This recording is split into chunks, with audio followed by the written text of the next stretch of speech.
Welcome to our podcast on group diversity. My name is Stella Park, and I'm here with Daria and Isaac. Today, we're going to talk about an urgent and complex topic: the migrant in a globalized society. Specifically, we will focus on migrants' integration and identity. And globalization has brought nations closer together, connecting people across borders like never before. But it has also highlighted inequalities and differences between countries. As more people leave their home seeking safety and opportunities, many host nations face unique challenges. In this episode, we will explore the economic and cultural impact migrants have on host countries, and what effect immigration has on them, and potential solutions to this crisis. I will be representing someone who is considering migrating to South Korea. I'll be taking the perspective of someone who is against immigration, reflecting concerns that some citizens may have. And I'll be advocating for immigration, representing the perspective of those who support migrants and refugees. Later, we'll also hear from an invited speaker who can provide a unique perspective about this.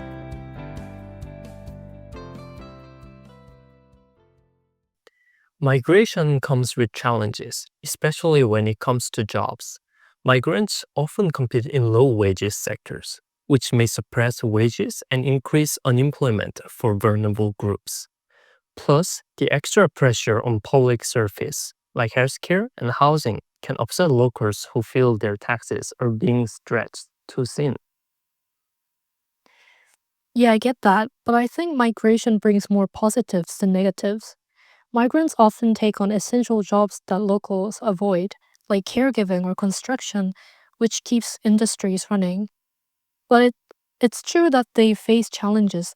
According to the International Labor Organization, in many high income countries, up to 50% of immigrant workers are employed in low paying jobs, compared to about 30% of native workers. This reflects barriers like skill recognition and access to fair opportunities. On top of that, migrants can earn up to 20% less than nationals in similar roles.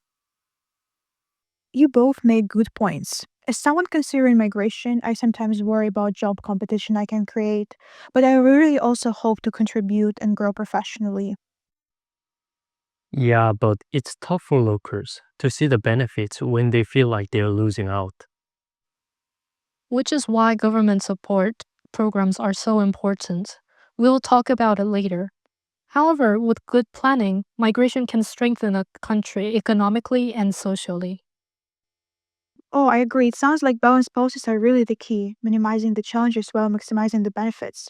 Migration is such a big decision, right? I've been thinking about moving to Korea for work and a new life. But I wonder, how does migration shape both the society immigrants move into and the immigrants themselves?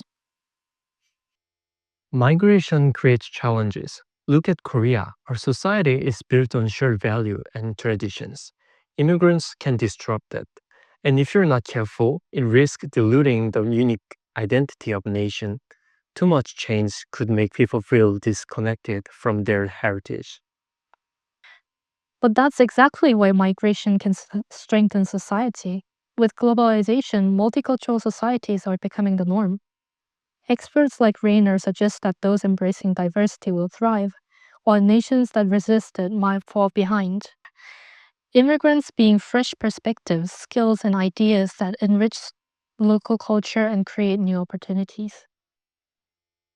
True, but it's not always easy. The next generation, kids of immigrants, often feel stuck between two cultures. They try to honor their parents' traditions while growing up in a completely different society. This identity conflict can make them feel confused about who they really are. And it's made worse by discrimination. Many immigrants face harassment, and some even avoid the police for fear for deportation. A study shows that 44% of Latino immigrants hesitate to report crimes due to concerns about their immigration status. Plus, exploitation in workplace, especially in domestic jobs, is common. These challenges make integration harder. Well, it's tough, but it's not all negative. Immigrants adapt by learning the language, respecting local traditions, and finding ways to preserve their own culture. This coexistence strengthens societies. Countries that embrace diversity often experience innovation and growth, and we all benefit from it. So, migration isn't just about challenges, it's also about transformation. Immigrants shape their new societies while also going through personal changes themselves. It's not always easy, but it can create something beautiful in the end.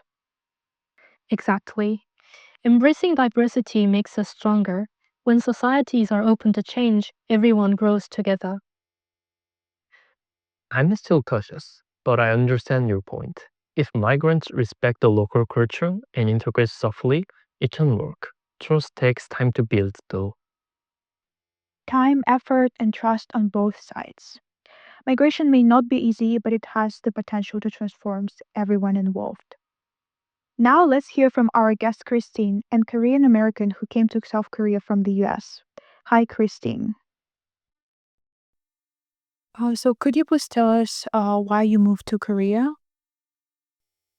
So I moved to Korea for a job offer and also because of personal reasons. But I think it's important to note that I wouldn't call myself immigrating to Korea.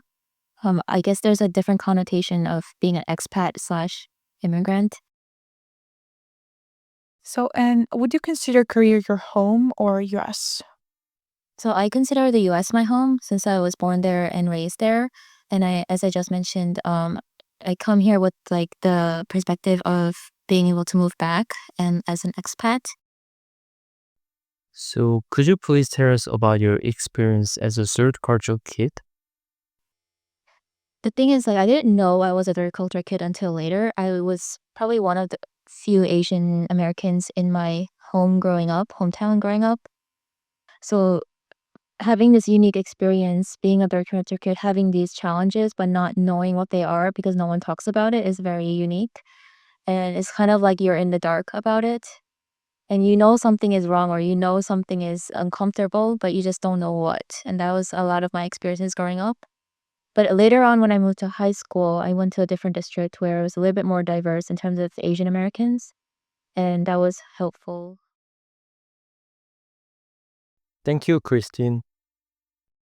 So let's talk about solutions. Listening to Christine, there are many difficulties that immigrants in Korea are facing. How can we tackle the immigration crisis while addressing the challenges? One effective approach, highlighted by researchers, is directing immigrants to areas needing economic revitalization. Countries like Canada and the US encourage immigrants to settle in rural regions facing labor shortage. According to the UN and ODI, this helps rejuvenate industry like farming and healthcare while stabilizing declined population. That is a smart strategy. The ODI's 2022 briefing also shows how migrants boost underpopulated regions by filling crucial job gaps and supporting local businesses. But for this to work, immigrants must feel welcomed. Integration programs like those mentioned by Zhang are crucial. These include language classes and cultural education for both newcomers and host communities. Absolutely. Diversity education helps reduce cultural tension and foster understanding.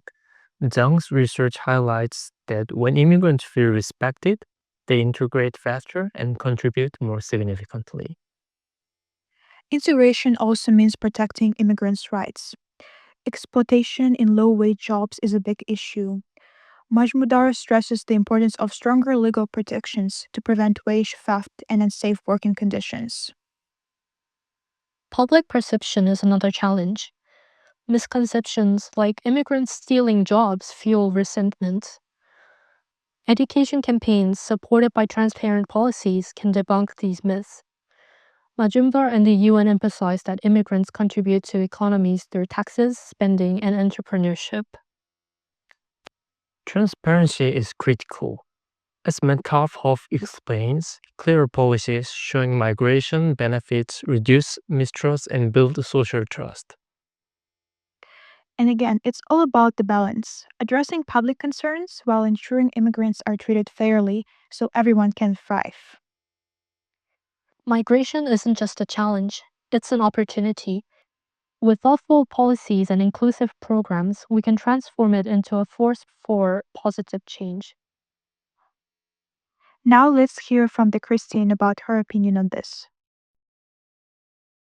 Okay, so what do you think about our solutions? So in terms of like solution number one, I think it depends on like where the immigrants are settling and the cultural implications it brings. So I really like solution number two, having diversity education for locals.